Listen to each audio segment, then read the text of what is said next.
Làng chi con làng chi bạt chứ ạ trôn trôn rồi á trôn rồi á làng chi hả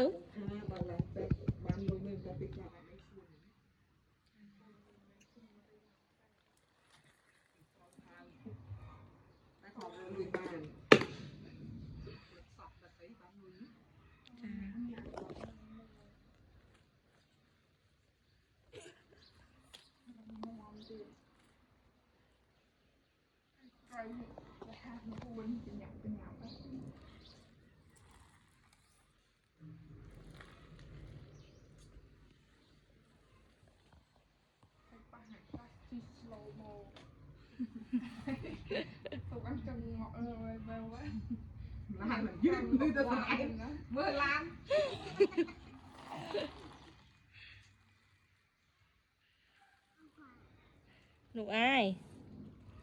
nụ ai ơi chị nụ mày chẳng